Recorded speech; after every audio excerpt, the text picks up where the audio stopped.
Over to Representative Ryan. Happy Budget Day, everybody. Good morning. I want to be very brief so we can get to the questions and the interview. I'll simply start off by going through basically the lay of the land with respect to the process. We have a Budget Act. The budget law says the president must propose a budget, then Congress must dispose of its budget by April 15th. The president, true to law, has followed that by proposing a budget. We take issue with his budget. It doesn't address the drivers of our debt. It doesn't propose to ever balance the budget, let alone get debt under control. There was a vote on his budget last night, and it got 414 to 0. And the vote was simply taking the CBO score of the president's budget, putting it into resolution text, and having a vote on it. It was an attempt to try and show that there's not a lot of support for putting a budget that doesn't attempt to fix the problem.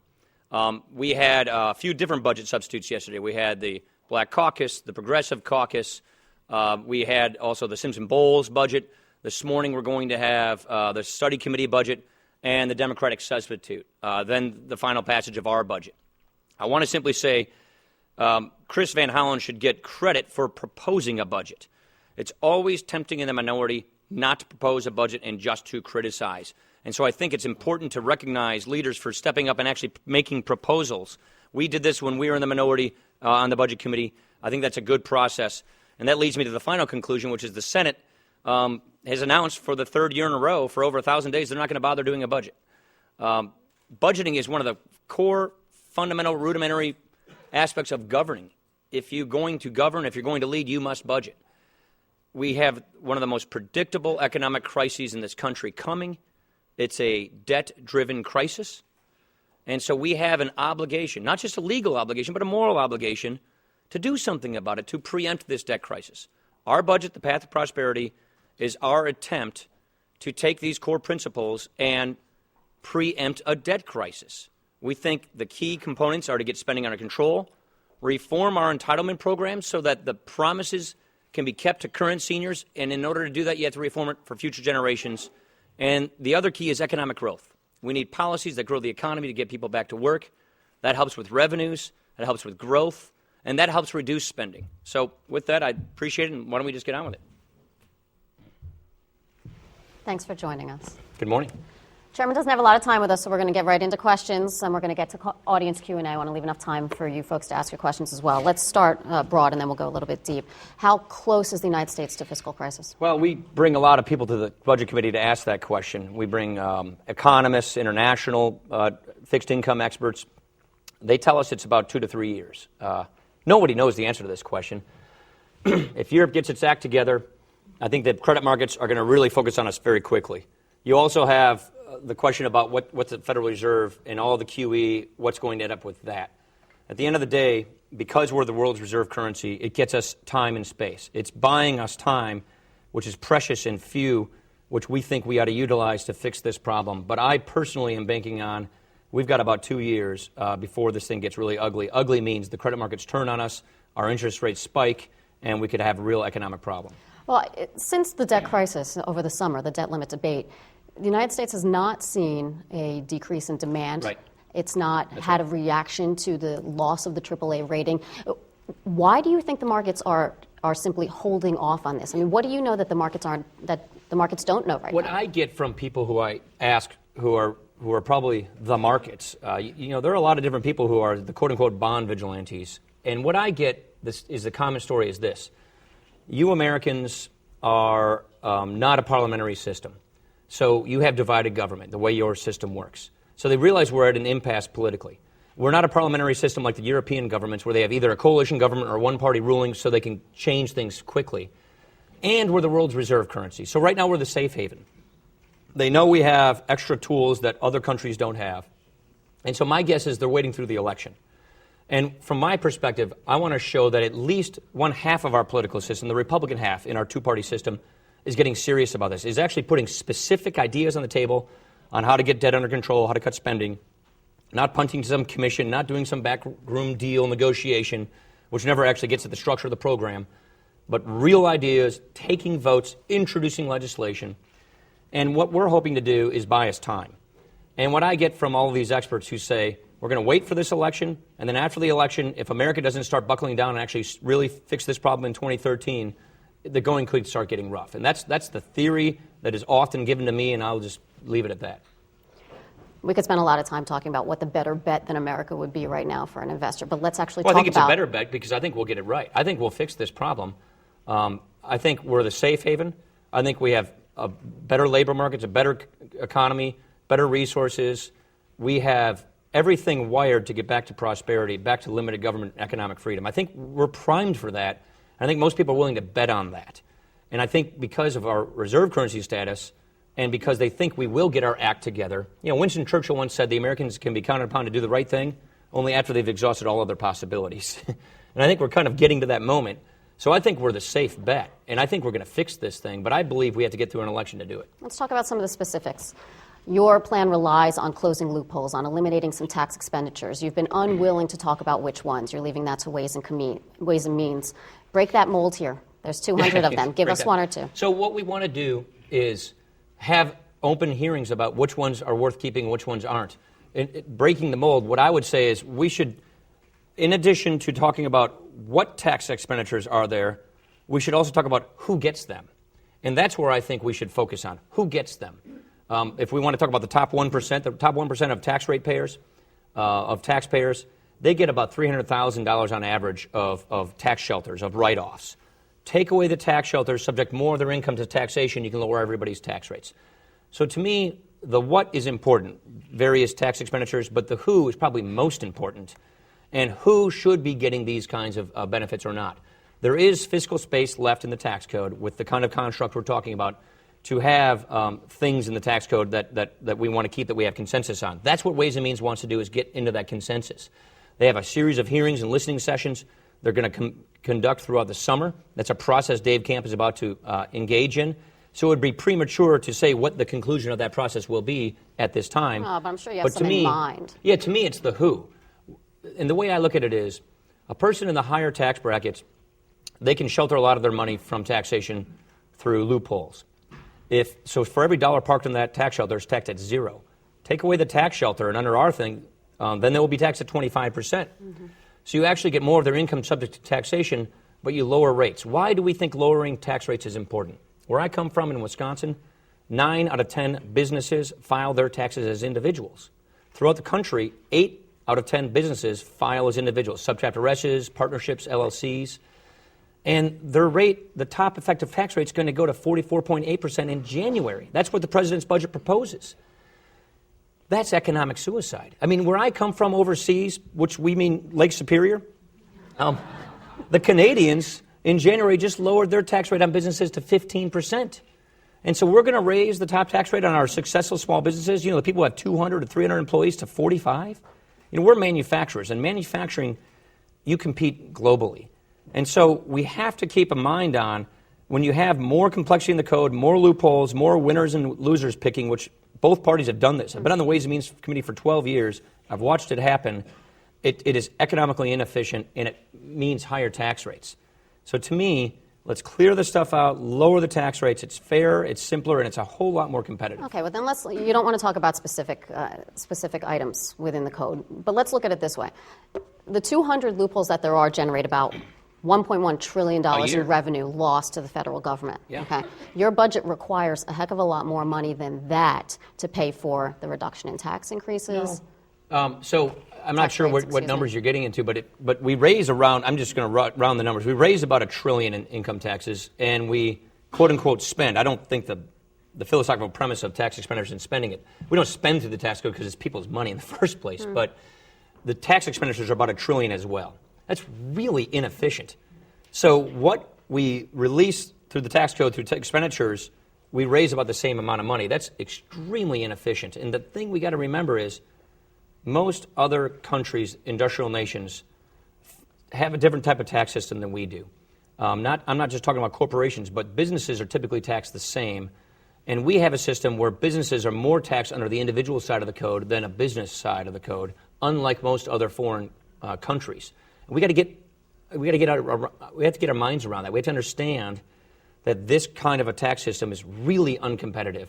And so that's why I'm saying you got to lower the rates and broaden the base, and there's a whole lot of room for base broadening in order to lower rates. Let's shift. Let's talk about defense. Your budget actually increases money for defense. It eliminates the sequester, at least discussion of delay going on. This is actually contrary to the guidance from the Pentagon. Why did the committee choose to go against the advice of the generals? We don't think the generals are giving us their true advice. We don't think the generals believe that their budget is really the right budget.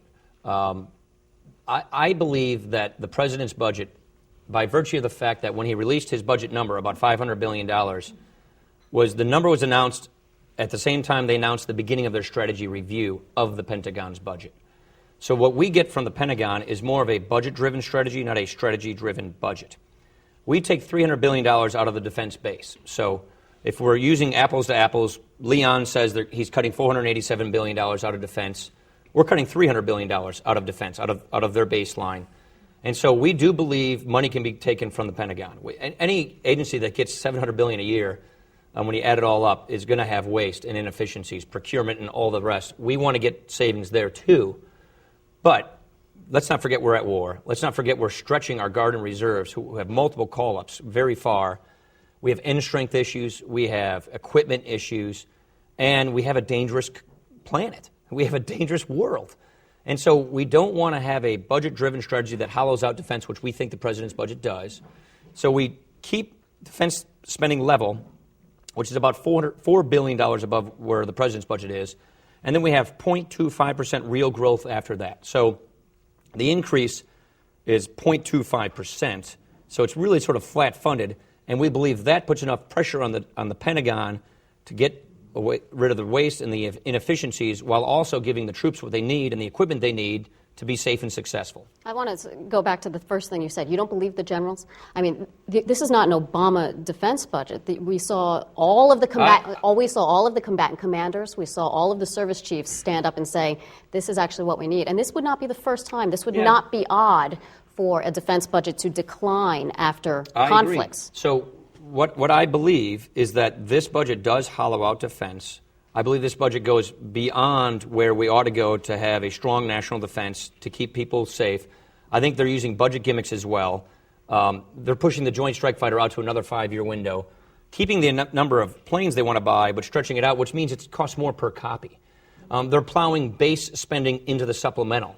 They're putting their drawdown funds into the supplemental bill. So I think there's a lot of budget smoke and mirrors in the Pentagon's budget, which is not really a true, honest and accurate budget. And so when you confront military experts, retired or active, they concede these things to us. And so what I think we ought to do is have an honest Pentagon budget, put the screws to the Pentagon because there's waste, but let's not forget that this is the first responsibility of the federal government. And we have a more dangerous world. If we have this new Pacific strategy, that means you have to have a Navy and an Air Force that can extend its reach into these areas. And this budget doesn't do that. I think the strategy doesn't match the budget because I think what is going on here is this is a budget-driven strategy, not a strategy-driven budget. Why do you say that the strategy doesn't match the budget? The strategy actually came out before the budget did. The strategy was written by the Defense Department. What kind of knowledge do you have about the Defense Department's needs to counter the future threats that the Defense Department doesn't have? They need a 313-ship Navy. They're not going to come anywhere close to that with this budget. The air wings they believe they need aren't anywhere near being funded in this. The equipment that is atrophying, that the replacement, they're pushing it out another 5 years. Mm-hmm. So what was said before this budget was released and what is said after the budget release are two different things. Right. Let's talk about growth, GDP growth. Your plan assumes some economic growth as a result of changes to tax law. No, we just use the CBO baseline. You're just using the CBO baseline. Mm-hmm. You need economic growth. The country needs economic growth. And your argument is that tax law changes and reducing the tax rate will yield economic growth. What kind of economic growth, if your budget was actually pushed all the way through Congress, would you anticipate this yielding? So we use the CBO baseline. Our budget is based on the CBO baseline. And the CBO, this is the current law baseline. The official CBO baseline assumes in that baseline a $4.4 trillion tax increase starts in January, meaning all the tax cuts go away and a massive tax increase happens in January. And CBO thinks that will slow down the economy down to about 1.1% growth. we have to use that measurement of growth in measuring our budget, even though we repeal that tax increase. But we still live by that. Our budget numbers are all official CBO baseline, but we think it's worth going through the exercise of, since we're not putting the policies in this budget that CBO says will hurt the economy, what would the budget look like if we actually reflected a better economy because we don't have those tax increases in our budget? Mm-hmm. And so we consulted experts from Columbia, from Harvard, from all around as to what is a good rule of thumb as to what kind of growth would be achieved if we had fundamental tax reform, if we had deficit and debt reduction, which takes pressure off of interest rates. And so we ran 3 scenarios. We called it an alternative growth scenario of different versions of between 0.5 to 1% additional growth a year. What would the budget look like if that happened? It's more or less a thought exercise. And what that shows you is you would dramatically balance the budget a lot faster than what the conventional CBO baseline says. But our budget is measured using the CBO baseline, which, as I said, assumes slow growth because of tax increases, and then it assumes slower growth in the out years because of an explosion of debt. Mm-hmm. Well, we pay the debt off.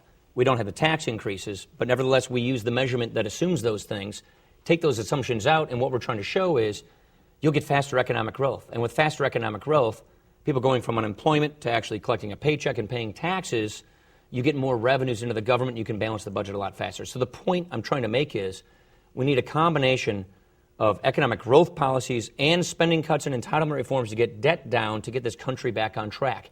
We can get to balance, we can pay off the debt a lot faster if we grow the economy and get our spending and debt under control. What do you anticipate is that range of that faster growth? Well, it's not my anticipation. It's just that there are lots of economists who think a rule of thumb is somewhere between 0.5 and 1% of additional growth. Okay. The Hassett-Auerbach study, the Feldstein work, Glenn Hubbard's done a lot of work on this stuff, Mankiw's done a lot of work on this stuff.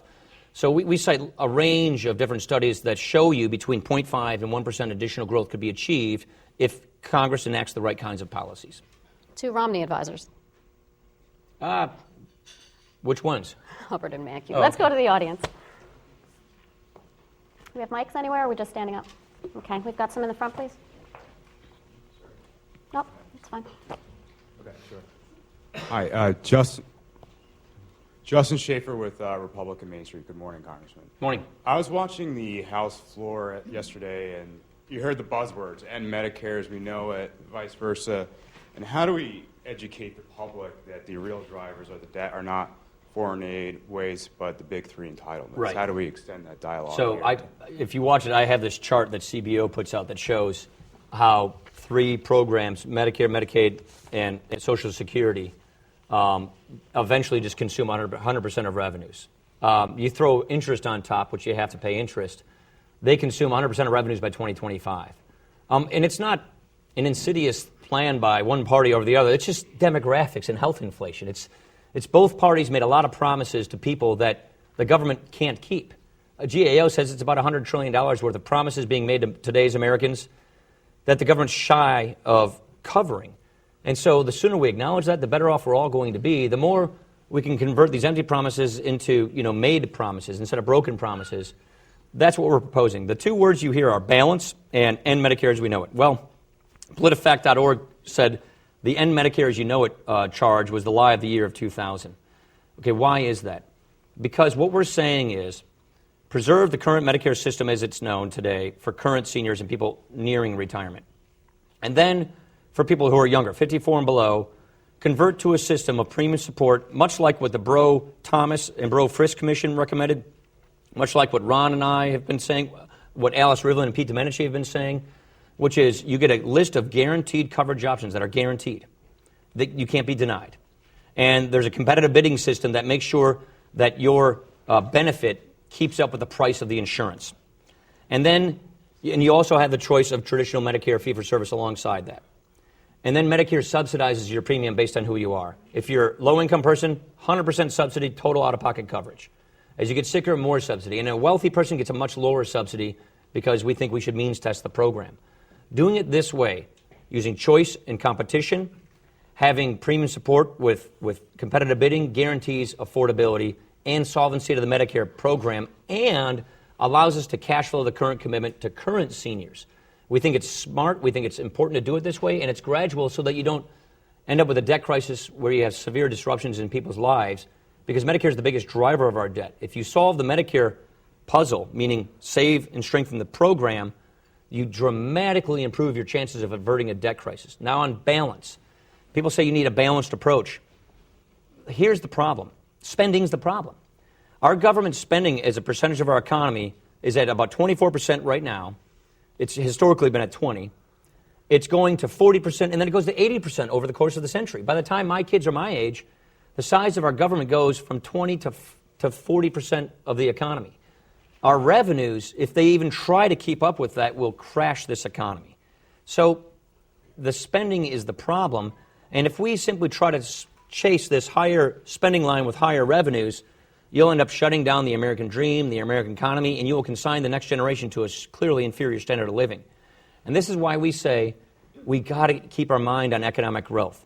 And if we just keep raising tax rates and keep narrowing the base, we're going to hurt job creators, we're going to hurt small businesses, and we're going to hurt the economy, which will actually suffer revenues. So let's focus on maximizing economic growth, getting more revenues in the federal government, on economic competitiveness, and let's have a tax code that's simpler and fair. We think that's a smarter way to go, because the best way to get out of this mess we are in is economic growth, spending cuts, and entitlement reforms. That, to me, is balanced. Because if we define balance as just keep raising tax rates and don't deal with the drivers of our debt, these entitlements, we'll never balance the budget, we'll never get the debt under control, and we'll ruin the economy in the meantime. Have another one? Somewhere up front here, yep. Good morning. My name is Rochelle Friedman. I'm with the Coalition on Human Needs. Chairman Ryan, your budget adds an additional $265,000 annually in tax cuts for the very wealthiest, while at the same time slashing domestic human needs programs and entitlements like TANF. How is this not a huge redistribution of wealth upwards? So I've heard these numbers quite a bit. I heard 150,000, 300,000, the 260. That's a new one. I've not heard that one before. What I'm trying to say is clear out the tax shelters, which are uniquely and disproportionately used by higher income taxpayers, so more of their income is subject to taxation, so we can lower rates for economic growth and job creation. I don't see the tax code as a tool that ought to be used of social engineering and picking winners and losers in Washington based on what special interest has the most clout. I see the tax code as being a system that should be progressive. We have a two-tier system. We're talking about 10 and 25%, but maximizing economic growth, getting businesses primed to hire people. The best welfare program is a job at the end of the day. Now, with respect to welfare, TANF grows continually under this budget, but TANF used to be called AFDC. That was cash welfare, which was reformed in 1996. And the kinds of criticisms you heard then are precisely the same kinds of criticisms we're hearing now. And we believe that the welfare reform in 1996 was extremely successful. It helped reduce poverty and get people back onto lives of self-sufficiency. Our approach to these issues is to get back to a life of upward mobility and opportunity, is to have a safety net that's there for people who truly cannot help themselves, and is there for people who are down on their luck to help them get back on their feet. This is why we propose to restructure job training programs to be scholarships, to consolidate the 49 different job training programs to scholarships so people can easily acquire the skills they need to get better careers. And the problem is all the other welfare programs that have been around were not reformed in that way in 1996. So we're proposing another round of welfare reform with the idea toward replicating those successful reforms that were done in 96. Let states customize some of these benefits to the unique needs of their populations. We did a great job in Wisconsin, led by Tommy Thompson, to get this going. We think we should reform the other welfare programs along the same way, because the approach, I would argue, there are two ways of looking at this, at the safety net. Number one, is our objective to treat the symptoms of poverty to make it easier to tolerate and cope with and live with? Or is our objective to look at the root causes of poverty to try and eradicate it? And what we're trying to do is end a cycle of poverty by going at the root causes of poverty. And what we've learned is just throwing more money at these programs without reforming them doesn't actually succeed to getting people onto lives of upward mobility and independence. So we want to reform these programs so that people actually get on their feet on the lives of self-sufficiency. And you can't do that if you don't have a growing economy there offering jobs and opportunities for them to enter into. We've got time for just one more. Got one right here. Chairman Ryan, good morning. David French with Ian. Chairman Ryan, good morning. David French with ENS Resources. How does your budget treat the issue of infrastructure in America, and specifically, what do you perceive to be the end game for the reauthorization this week? That's a good question. Well, in about 3 hours, we'll have a vote, 3 or 4 hours, on a partial extension. I want to get to a longer-term bill, infrastructure bill. The problem we have is the law. The actual highway trust fund goes insolvent in 2013. So our budget reflects the law. I wanted to make sure our budget reflected a new consensus on how to move forward with the law, but that hasn't been reached yet. So our budget reflects the law, which is trust fund exhaustion in 2013. Nobody wants to see that happen. Nobody wants to see this massive drop-off in funds. So we did two things in addition to just reflecting the law.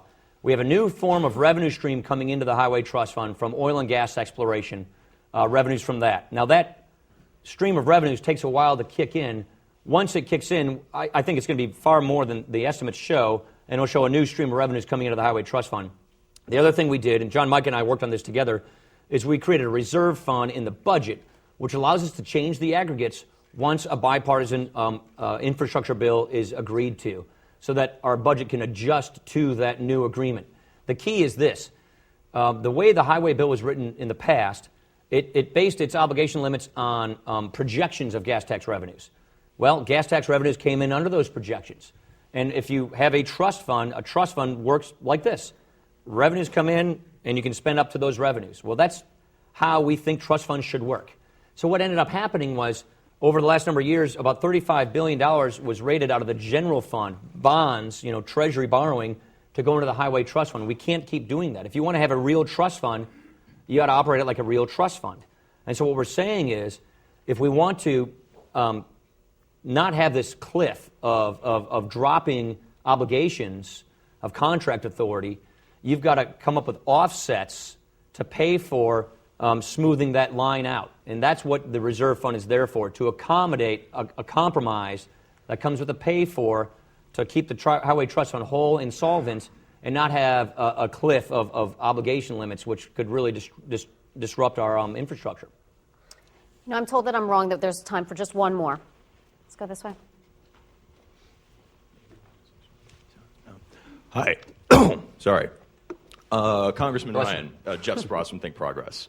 So actually, going off the woman's question up here, Citizens for Tax Justice ran the numbers on your income tax cuts. And even accounting for removing all the shelters, itemized deductions, the health care exclusion for employers, and removing the alternative minimum tax, your marginal rate reductions still provide millionaires with an average tax cut of about $187,000 a year, according to their estimations. On top of that, it was the CBPP. They concluded that 62% of your spending cuts come from support programs for the poor, Medicaid, food stamps, etc. So you're not only balancing the budget on the backs of the poor, you are cutting programs for the poor to pay for tax cuts for the rich. Yeah. So I'm wondering how you justify that. So I'm familiar with those think tanks, and it wouldn't be a surprise to you that I've always taken issue with their aspect, with their analysis. I would put it to you this way. When we think of millionaires in the tax code, we often think of, Aaron Rodgers and Prince Fielder, or a movie star. I'll go back to the issue. It's mostly small businesses, successful small businesses. 65% of our net new jobs in America don't come from the big corporations in America. They come from successful small businesses. Half of the people in this country work for these successful small businesses. Where I come from, it's the business out in the industrial park on the side of your town that has 50 to 250 employees, the job shops, the manufacturers.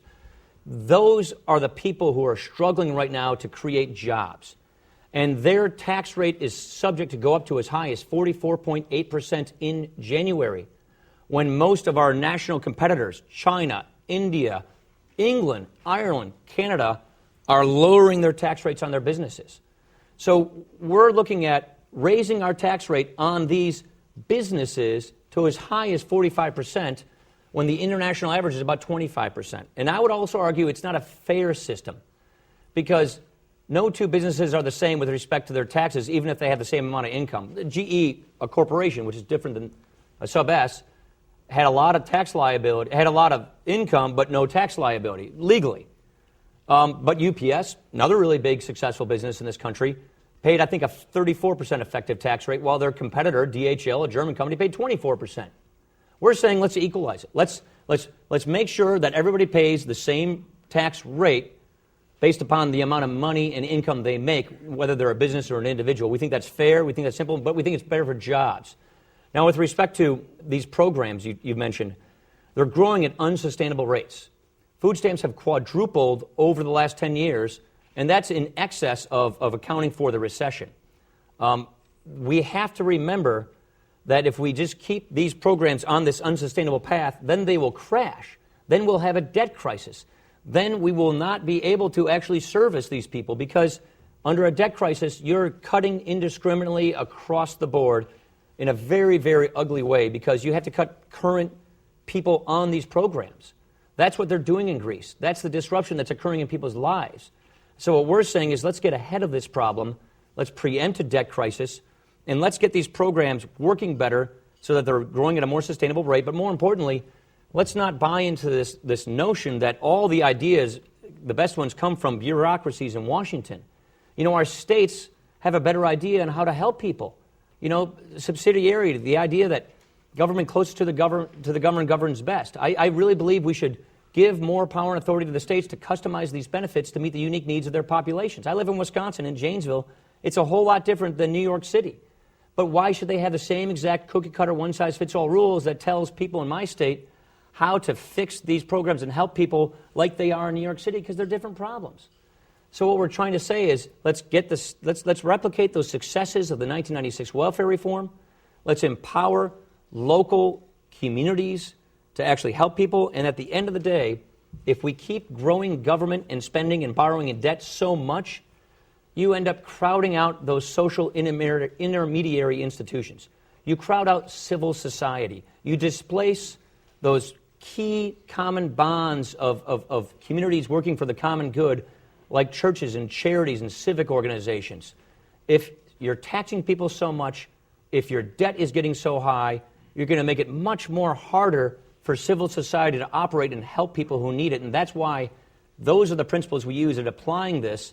And if we think we can just simply keep taxing people at much higher rates, taxing job creators at much higher rates than our foreign competitors, and just keep spending like we are, we're going to wind up with a debt crisis. And the people who get hurt the first and the worst in a debt crisis are people who need government the most: the poor, the elderly, the sick. And we want to prevent that from happening. Thanks for joining us. Thank you. Appreciate it. Thank you.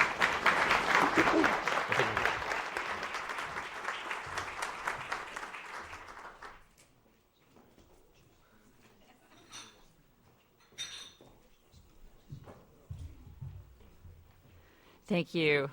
Our next guest is the ranking member of the House Budget Committee, Representative Chris Van Hollen. Representative Van Hollen, just a reminder, will offer a few brief remarks and then sit down for an interview and then take questions from the audience. Representative Van Hollen was elected to Congress in 2002, rising to become one of the youngest members of the Democratic leadership in 2008. In addition to representing the 8th District of Maryland and serving in House leadership, Representative Van Hollen was elected by his colleagues in 2010 to serve as the top Democrat on the House Budget Committee. In 2011, he was also appointed to the 12-member bipartisan committee on deficit reduction. I'm pleased to welcome Representative Van Hollen.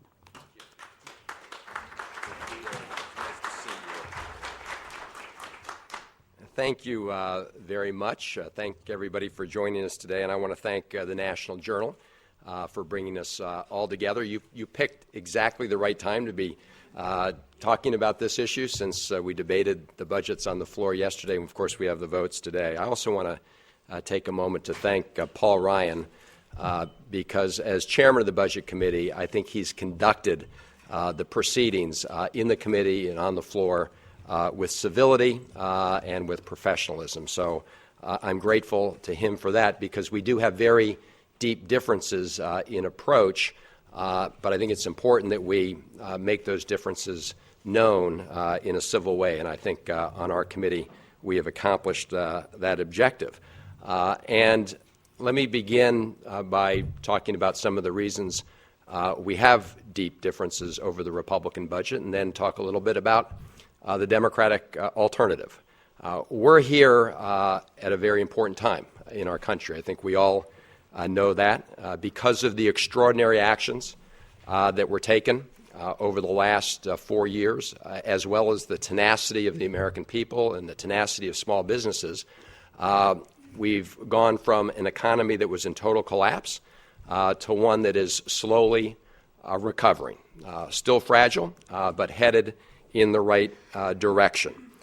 And we certainly don't want to do anything now to mess that up. And in our view, we certainly don't want to return to some of the economic policies that got us into the mess to begin with.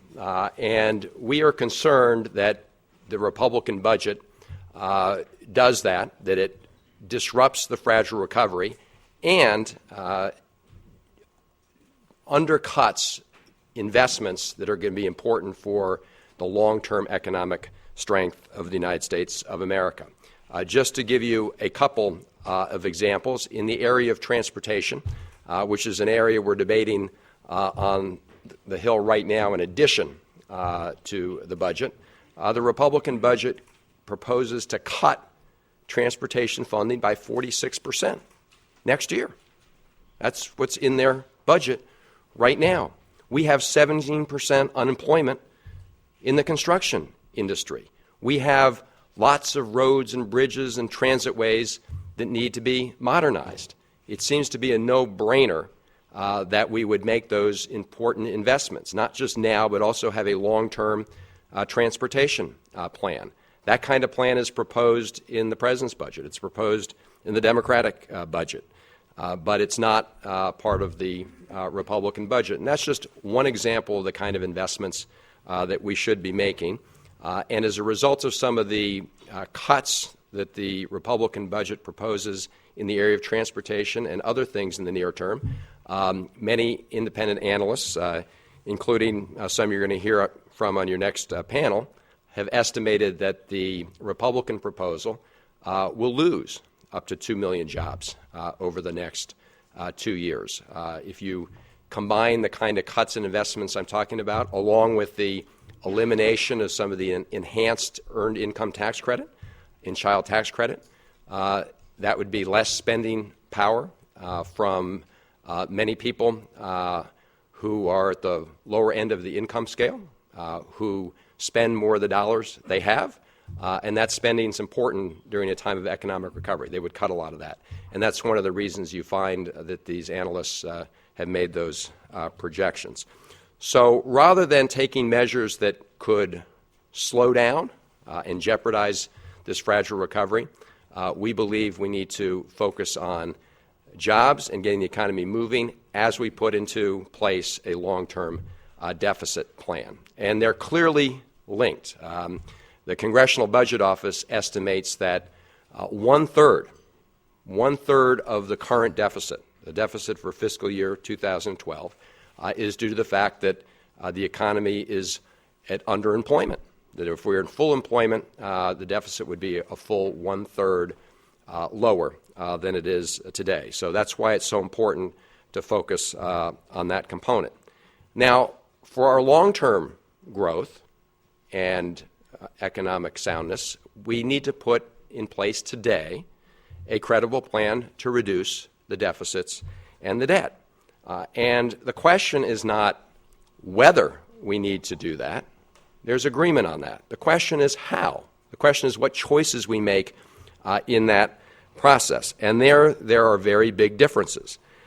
If you look at the approach taken by every bipartisan group that has explored this challenge, you will find that they took a balanced approach, meaning they recognized that we need to reduce our deficit through a combination of cuts in spending, but also through revenue. And the Democratic alternative, which I'll just talk about briefly again in a minute, does that. It takes that balanced approach, whereas the Republican plan doesn't. There are no new revenues in the Republican plan. Now, maybe that's not surprising, given the fact that the overwhelming majority, I think it's 98%, of House Republicans have signed this pledge saying that they will not close one single tax loophole, won't eliminate a single tax subsidy for the purpose of deficit reduction. You'll hear a lot of talk from them about tax reform.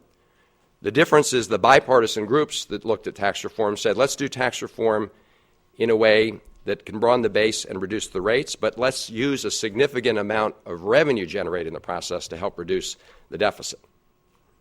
Whereas the Republican position is not one penny from eliminating a tax preference can go to deficit reduction. And when you take that position, when you take one side of the budget equation off the table, it means you've got to deal with the deficit at the expense of everyone and everything else. And that's what the Republican budget does. That's why it ends up slashing Medicaid by over $800 billion, so that by the year 2022, that's cut by a third.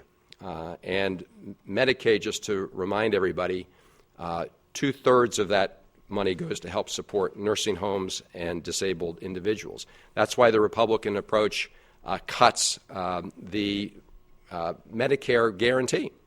And we can have a discussion about exactly how that works.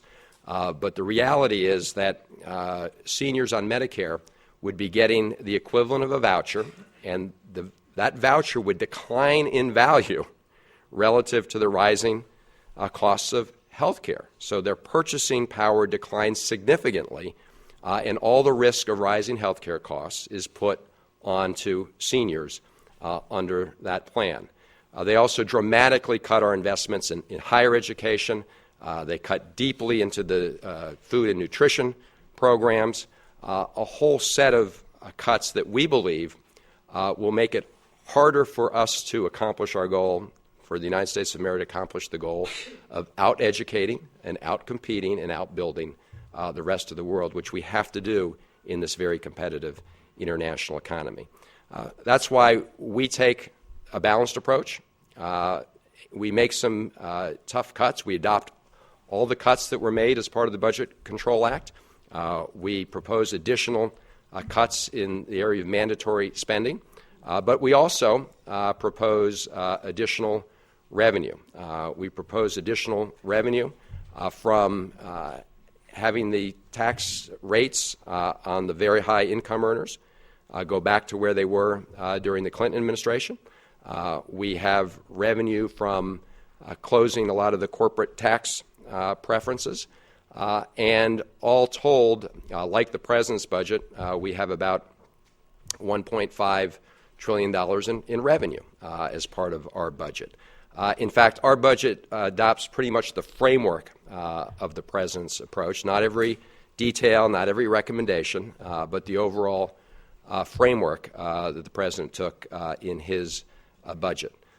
And because we have a revenue component, it means we don't have to decimate important investments in our future, investments in education, investments in infrastructure, transportation, investments in scientific research, some of the things that have helped power our economy in the past and should help power our economy in the future. And because we have a balanced approach, it means we don't have to slash the social safety net as the Republican budget does. So I'll just close again by saying the issue here is not whether we reduce the deficit and whether we reduce the debt.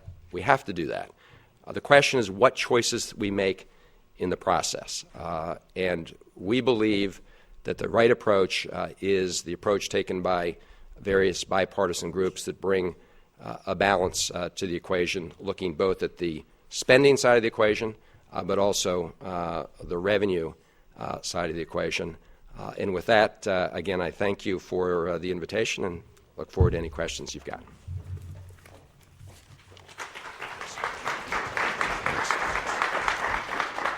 Thanks for being with us. Thank you. Nice to see you.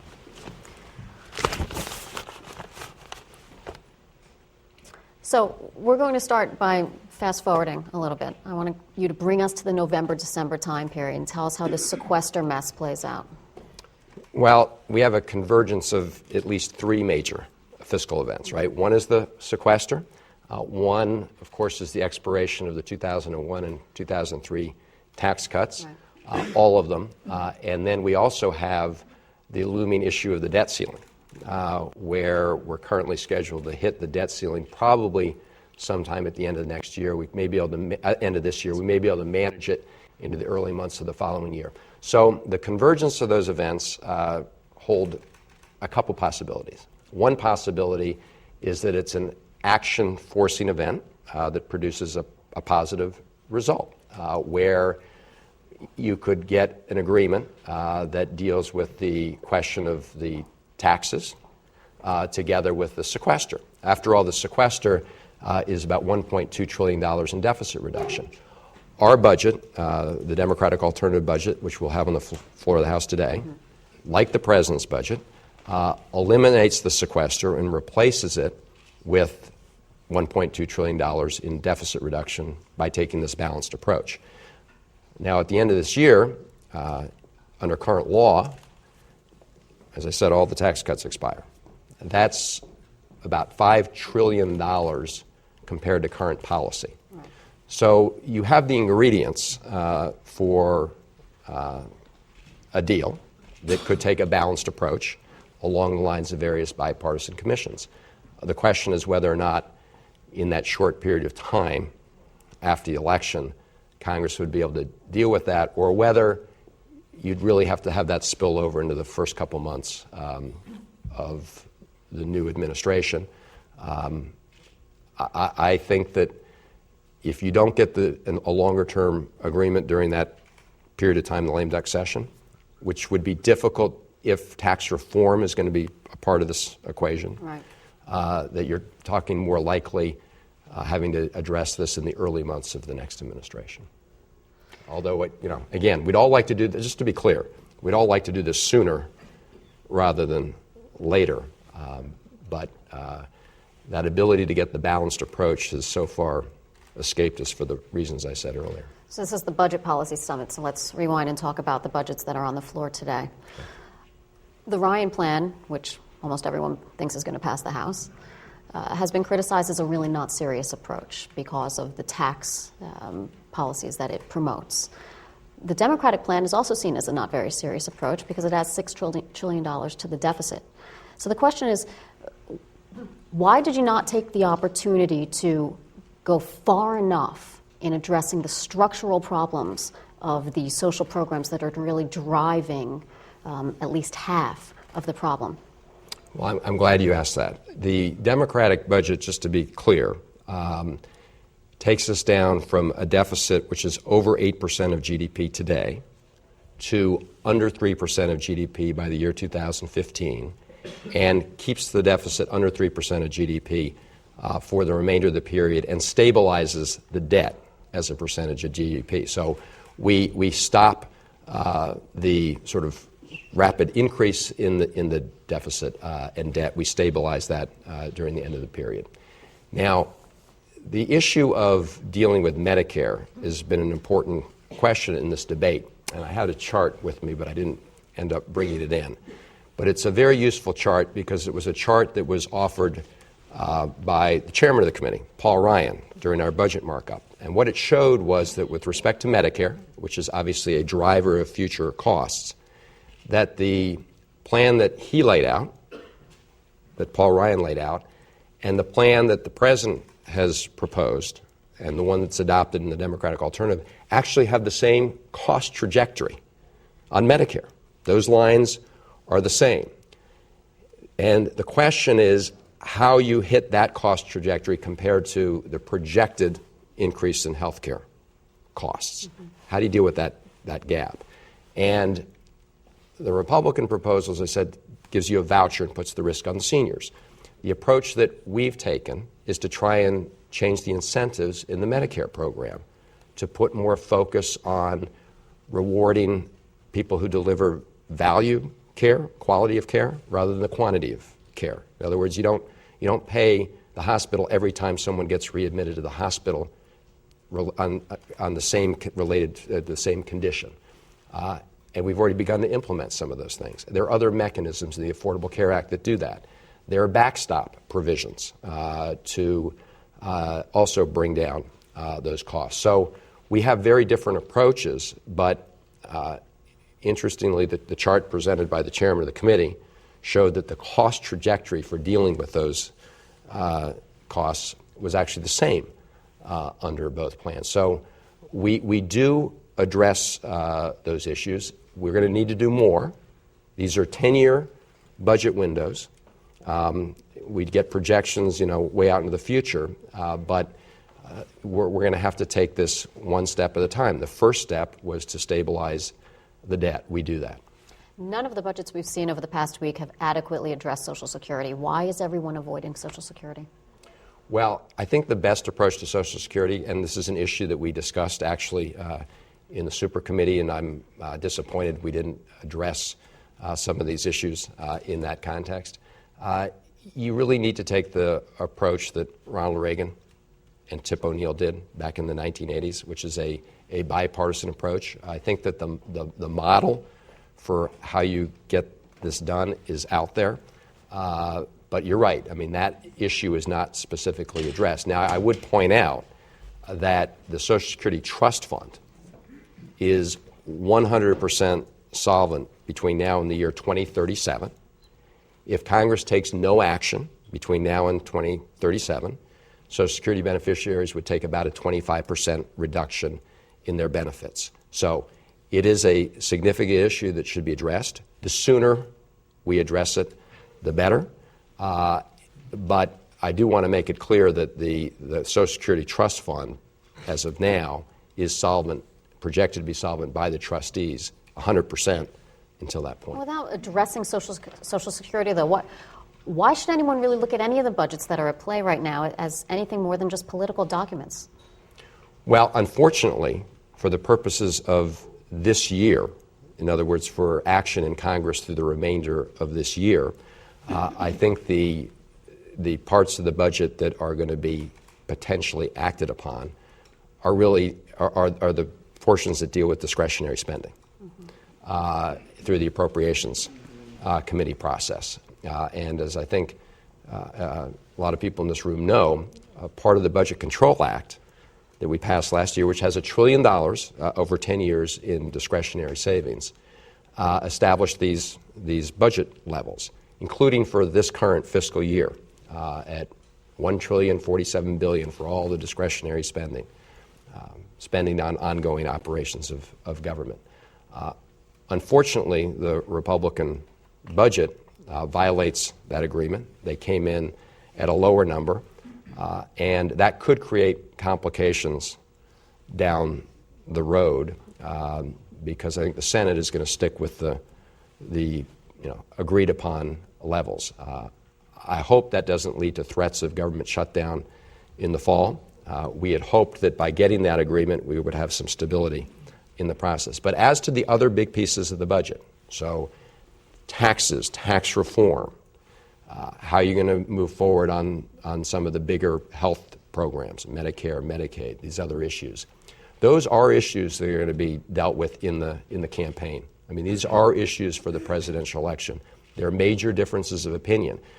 The real issue is after that election is over, are we going to be able to reach some compromise? There's some people that say, well, look, these elections are going to send, the public's going to send such a huge and powerful signal that they're going to point, the way in just one direction or another. It's going to be crystal clear. My view is that the election, while all these issues are going to be debated, at the end of the day, you're not going to have sort of one answer from the public. You're going to have to compromise. And at the end of the day, while people have strong feelings about what they believe is the best way forward on each of these issues, you're not going to get a solution without genuine compromise. People just can't get things 100% their way, which is why we believe that the approach that we've taken, at least as a step in that direction, by taking a more balanced approach.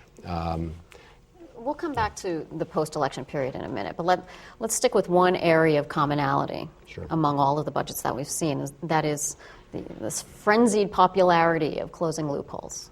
Yes. You don't get a lot of money out of closing loopholes, but we can come back to that. Mr. Ryan wouldn't answer the question about what loopholes he thinks, what loopholes he has in mind for Ways and Means to deal with. Will you? Well, there are a couple areas that we believe, on the corporate tax side that we need to address. And there are some incentives in the tax code that we think, provisions of the tax code that we think provide some incentives for people to move capital and jobs overseas simply because of the tax code.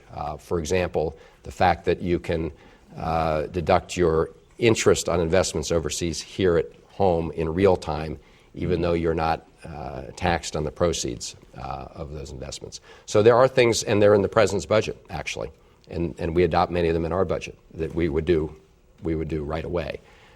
In terms of comprehensive tax reform that lowers rates and broadens the base, you're right. Everybody says they're for tax reform. The issue is how you do it. And, my view is people should not race to declare that they're going to get the tax rates down to a certain level, because we have to see which of the tax preferences, tax expenditures, can be eliminated and in what way. Now, one of the things I proposed early on was you begin with higher income individuals, and you can begin to lower some of their tax preferences, and you can use that to lower the rates a little bit and take some of that revenue for the purpose of deficit reduction. But you've raised a really important point, and one of the criticisms we made of the Republican budget is they say they're going to drop the top tax rate from 35% to 25%. We have challenged them to show us how you do that without actually increasing the tax burden on middle-income Americans. Every analysis I've seen, you cannot do that in a revenue-neutral manner without raising the tax burden on middle-income taxpayers. Because when you drop the top rate from 35% to 25%, according to the Tax Policy Center and the Joint Tax Committee analyses I've seen track this, that's $4.6 trillion in lost revenue. Now, if you say you're going to make up $4.6 trillion in lost revenue through getting rid of tax preferences, you're talking about you would wipe out the whole mortgage interest deduction, and you still don't get close to $4.6 trillion. You can take on top of that and get rid of all the health, the employer health exclusion. You add that, you still don't get close.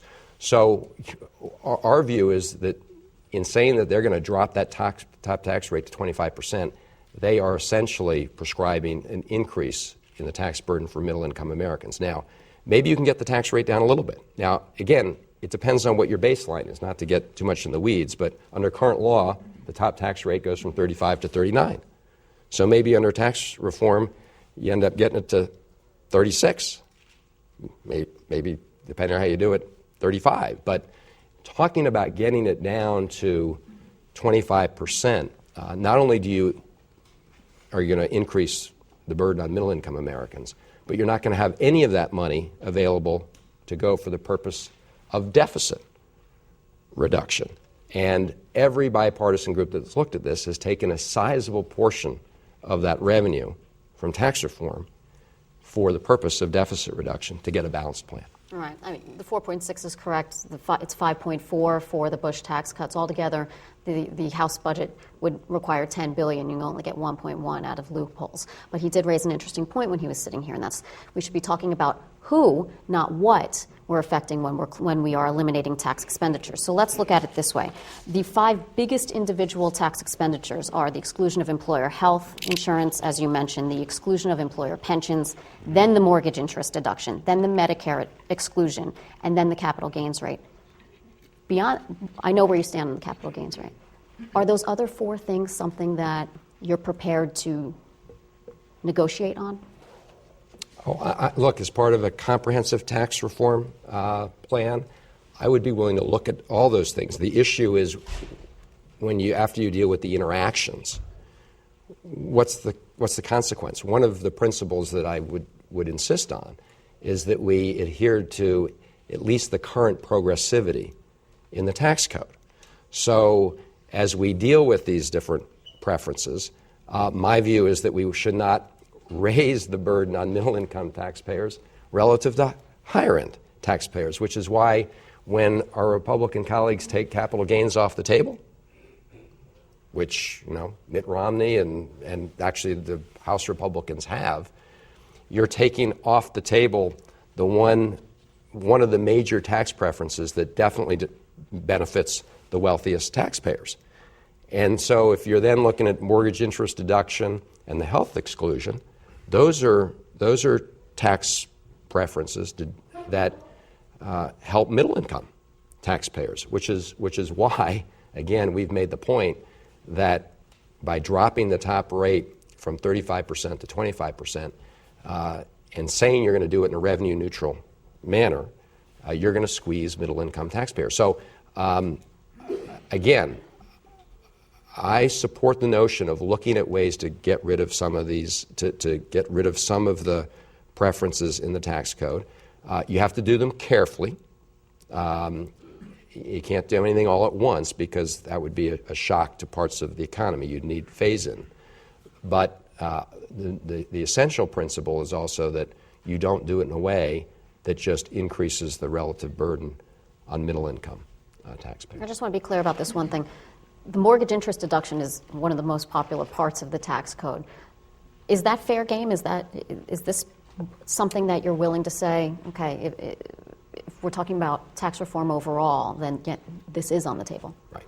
Well, two things. Number one, as I said, you don't want to do any of these things abruptly and in a way that would hurt the economy. So with respect to the mortgage interest deduction, if you do anything in this area, you've got to make sure that you don't shock a very fragile housing industry, because a lot of the prices that are built into homes right now take into account the fact that a buyer can get the home mortgage interest deduction.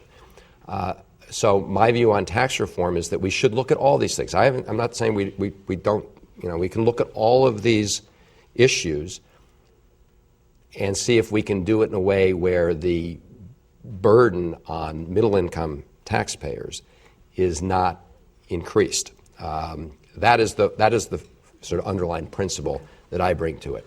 Whatever we do with respect to tax reform, let's maintain at least the current progressivity of the tax code. And the problem I've got with their proposal that just says let's drop it to 25% is I think, know, based on everything I've seen, that will do the opposite. I would point out that the Tax Policy Center also concluded that in addition to an average tax break for millionaires of about $130,000 from locking in just the top, the current tax rates for the folks at the very top, you would get another $250,000 average tax break from this drop from 35% to 25% if you're making over $1 million. That is a big tax break, and we think it's totally unjustified. Okay, and there's one more question from me before we go to the audience. I want to turn to defense. The Democratic amendment, the alternative to Ryan, assumes even more savings from the Iraq and Afghanistan wars than the Obama budget does. Yeah. But it's savings that wouldn't be there anyway because the spending won't be there at that time. Why rely on something that everyone in the expert community just sees as an accounting gimmick? Well, that's what some people say, but if you look at what's happening right now with overseas contingency fund monies, they're already being used today for things that are not directly related to the combat operations overseas. So those monies are already being poached, so to speak, to add to the baseline defense budget. But it goes beyond the overseas contingency fund. I'm sorry? It goes beyond the overseas contingency fund. I mean, the savings that we're talking about in here is far beyond even what the Obama plan No, but these are the reason we decided to take the additional savings is we support the idea the president's put forward that all U.S. troops should be out of Afghanistan by the end of 2014. So we have the full funding for all the overseas contingency account through the year 2014. At the end of 2014, we say our troops are going to be out of Afghanistan. We're not going to need those monies anymore. Now, some people are saying you've got to keep those funds there because we may still be engaged in combat operations overseas. But that's very different from saying those aren't real savings. That makes those real savings. What we're saying is if you still have combat operations going on beyond 2014, you've got to find a way to deal with this in your baseline budget. You don't get this extra sort of, what would then become more of an extra fund to dip into. And so to say that those aren't real savings when there are people talking right now about using that money beyond 2014, I don't think that's accurate. Let's go to the audience. I can't really see you guys, so I'm going to rely on the microphone people. Hi, this is Gretchen Young. I'm with the ERISA Industry Committee. I have a question about the employee exclusion for employer-provided health care. And I hear what you have to say about in terms of not increasing the burden on middle-income taxpayers. Do you also see a role, do you also see the value of preserving a role for employers? I'm sorry. Do you also see the value of preserving the role for employers in providing health care to their employees? I'm sorry, I didn't hear the last part. Do you also see the value of preserving a role for employers in providing health care to their employees? Yes, I do see a continued role for employers in providing health care to employees. As you probably remember, that as part of the Affordable Care Act, we actually did address a piece of this issue with what were called the so-called Cadillac plans, some of the health plans that were considered to be have extra benefits, above average benefits, and there are provisions in the Affordable Care Act that in about 4 or 5 years will begin to tax a portion of the employer provided health benefits. But this is an area, as I said, you've just got to be really careful as part of tax reform, because I don't think it should be used as a way to increase the burden on middle-income taxpayers relative to higher-income taxpayers. That exclusion disproportionately, in this case, benefits those middle-income taxpayers. Now, you may want to look at this piece, again, as part of health care, as part of future health reform and savings, but you got to be very careful about it. Finally, as you know, on the Affordable Care Act, there is a role, of course, for employers to continue to provide coverage, but we also would create the exchanges for people whose employers don't provide that health coverage, and that's a very important piece, and it's obviously subject of a debate that was going on for the last 3 days at the Supreme Court. I hope they will uphold that law, because if they don't, they undo the individual mandate that would undermine these exchanges. Next one. Got a question back here?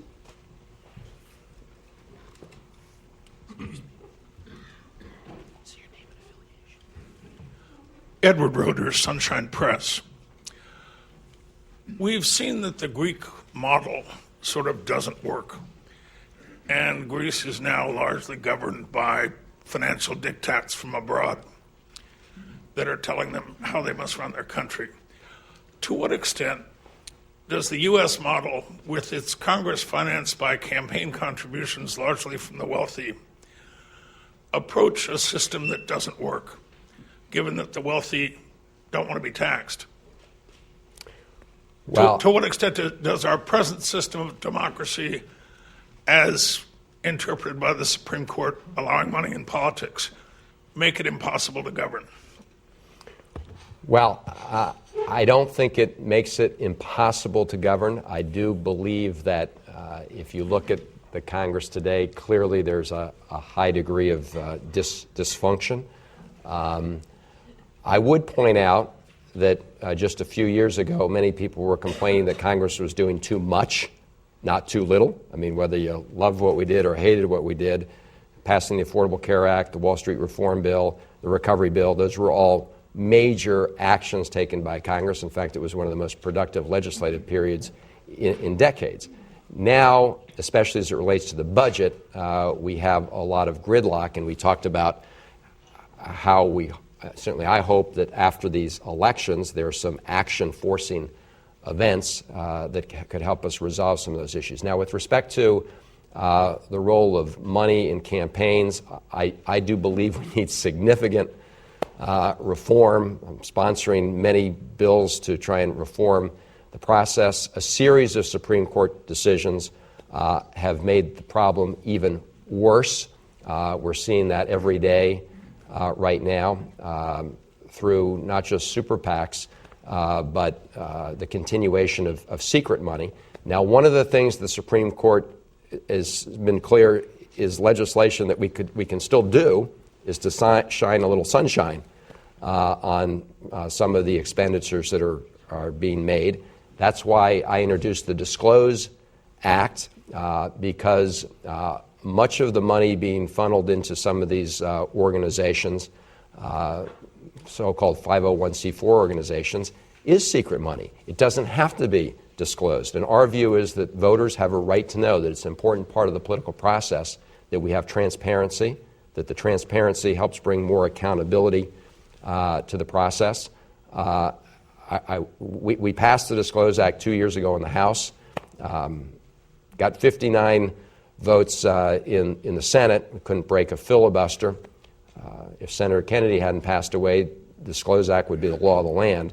But while that wouldn't solve the problem of the huge volume of additional funding flowing into these campaigns, it would at least address this question of secret money going into campaigns. And I would hope that everybody would support that. I mean, Republicans used to say they don't like some of the campaign finance reform laws, but they support disclosure. Well, this is an opportunity to support disclosure. I mean, that's as simple as that. This is a voter right to know bill. Let's have one more from the audience, please. No more? Oh, one over here. Tom Weingartner, just curious, you were talking about certain ways in which we could find a middle ground, as in with the top income tax bracket, instead of aiming for 39, which is in the current plan, maybe bring it to 36 or 35. Do you see any other inroads that we could take towards maybe bringing these two plans together, other practical steps that would help us form sort of a middle ground in this? Well, if you're going to address the revenue part through tax reform, that's the direction that you've got to head. I mean, you've got to head in a direction where you try and either rein in some of the preferences as part of reducing the rates. And then the question is, what's the income effect, the distributional effect, and how much revenue do you generate as part of a balanced approach? Now, one of the big challenges that you face is that when you see these lists of how much revenue is it contained, well, let me rephrase this, how much is being accounted for through different tax expenditures, those numbers don't translate dollar for dollar into revenue. And this is going to be one of the big challenges of tax reform. We encountered this issue in the joint committee, the super committee. So, for example, let's take capital gains. On a static basis, you can say that every year, because of the capital gains preference, there's so much income that's not being taxed. But capital gains is an example of something that people can choose when to realize their capital gains. And if you change rates, it changes behavior. That's true on all these tax expenditures.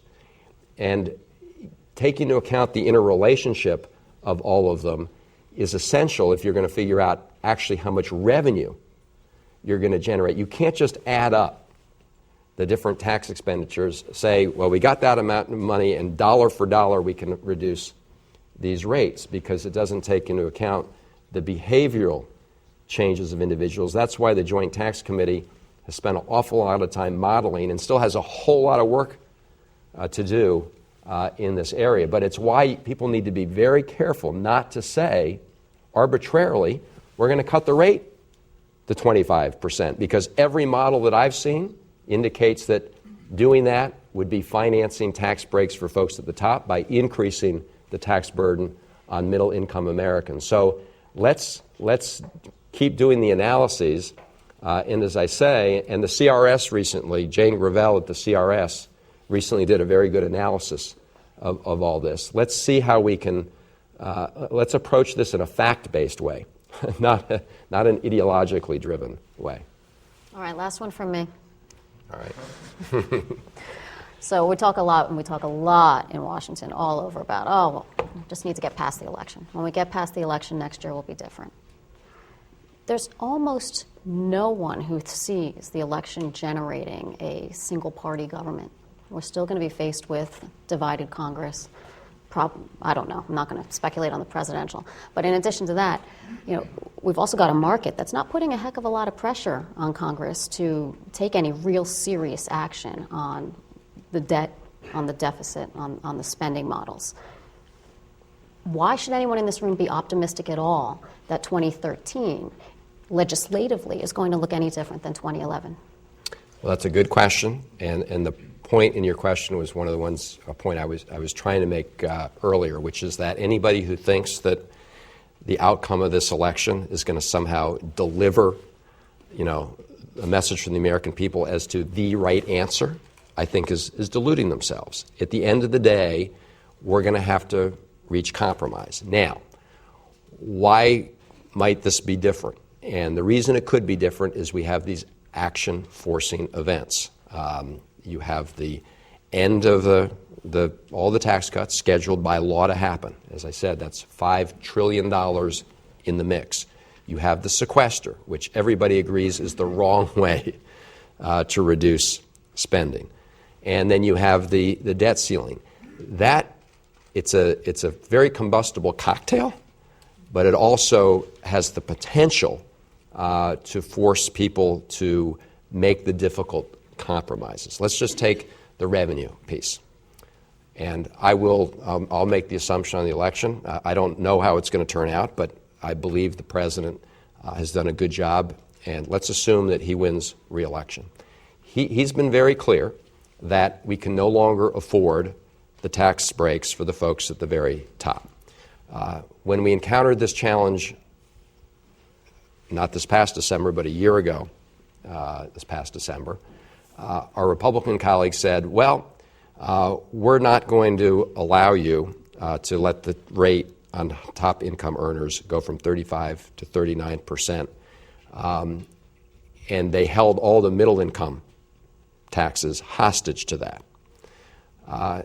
After this election, they may take the same position, but the president, I think, would have a lot of leverage in this negotiation. And you could imagine a scenario where you deal with capturing some of that revenue, whether it's through tax reform or other means dealing with the rates. And as part of that, you get into a discussion also about these other long-term issues that we've talked about, the kind of conversation that was going on between the president and the Speaker of the House this past summer. Again, there's a clash of these fiscal forces that could produce a good result. It doesn't necessarily happen immediately in the lame duck session. I'm not saying that. If tax reform is part of the equation here, I think it's really hard to get that all done right then. But you could begin to set up the parameters and outlines of an agreement. And so that would be the best case scenario, and it's certainly a possible scenario. And frankly, if we're going to address the long-term deficit, that provides an opportunity to get the job done. It's an opportunity I hope will be seized. Mr. Optimist. Well, Thank you very much. Thank you. Thank you.